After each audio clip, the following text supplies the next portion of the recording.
Good morning, lovely people. This is Merville Myers, your blogger from Alma Grove.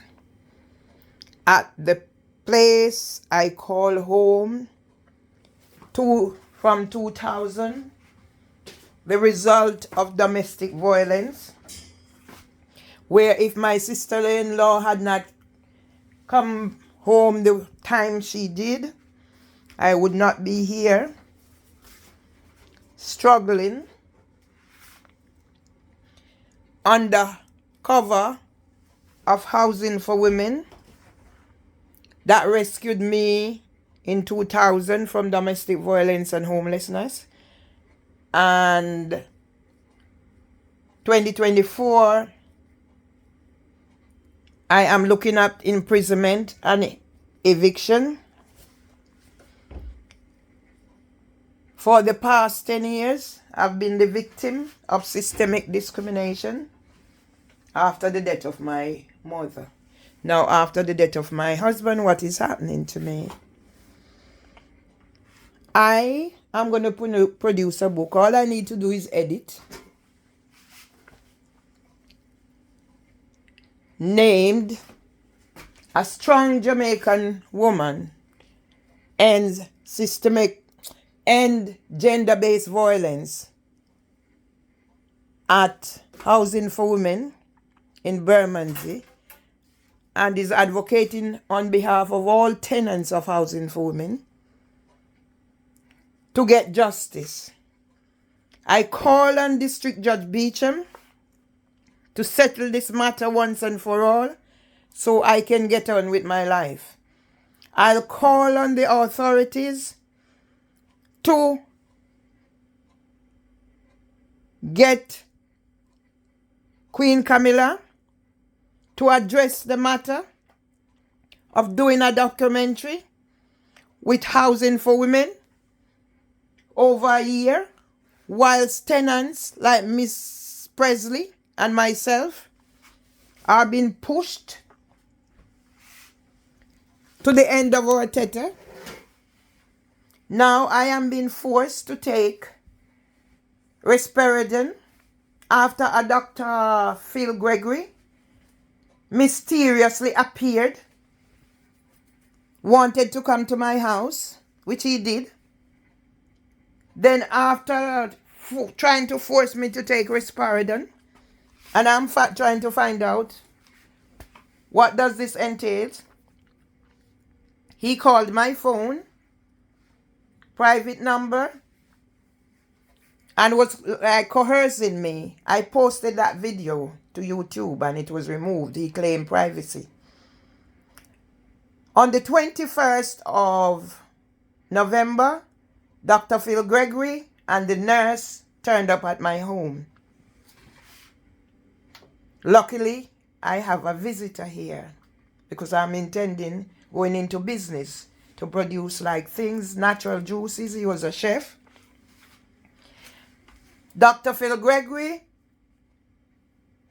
wanted me to turn off my recording that I was doing for my business with my business partner. Yes. And the rest is history. Because if Queen Camilla don't act, I've gone out and I have been asking for support, even with ITV News, because I was page one of ITV News for Winner 70. And I'm not getting no support. So now I'm going to use the tools at my disposal. The tools at my disposal. So I'll start coming down. Because it started from London Early Years Foundation. After the death of my mother, I exhausted the employment tribunals. The employment appeal tribunals. The small claims court. And everything. So those involved, I'm going to be doing colonization in reverse. I call in the names of those involved. Then later on I go back. So this is sorrel, right? I've put rum in my sorrel. So let me just start. I am leaving it in the hands of the honorable, because I find this lady to be honorable. Because if she did not persist, saying she wants to keep the case, I would not still be here. I'd probably in prison. Not probably. I'd be in prison, homeless, stark, steering, mad, like what they want. Yeah? And where would be my justice? So, Honorable District Judge Beecham, I'm elevating you to the honorable position. And yet, like, you may become like Justice Simla. Yeah? You hear I'm reeling off names? So I'm going to go back right now.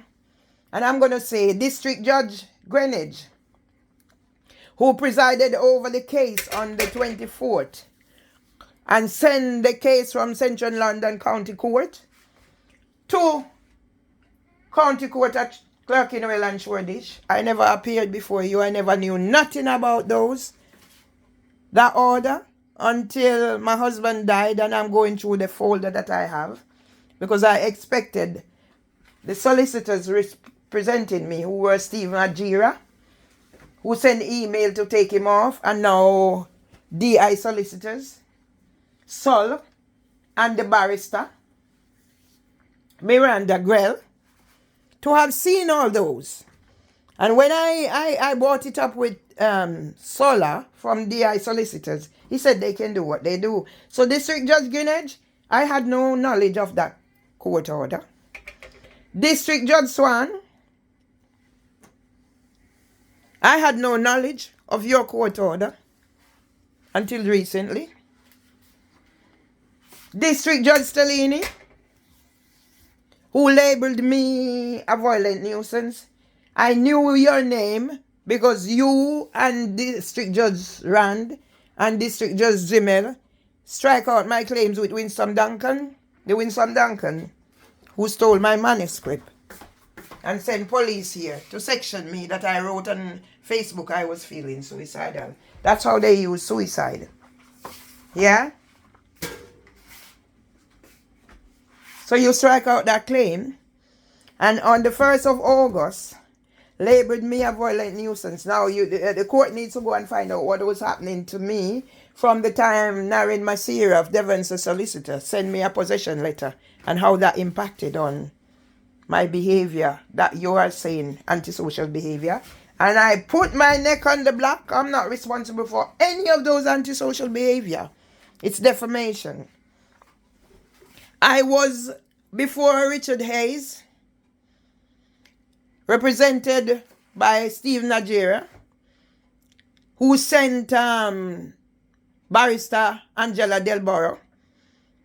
She was supposed to meet with me before we never meet. On the day we meet at court, that's what they do. She was telling me how I have to be whiter than white. I don't know. I don't bleach. And then at the end of the case, she was saying, the whole time she sat there, she was scared I was going to shout at the judge. So you had that perception. Why were you representing me? I was told not to say anything. And why would I go to court to shout at a judge? Yes? So you didn't accept anything that was in the paperwork because the precedent has already set. I am a violent nuisance.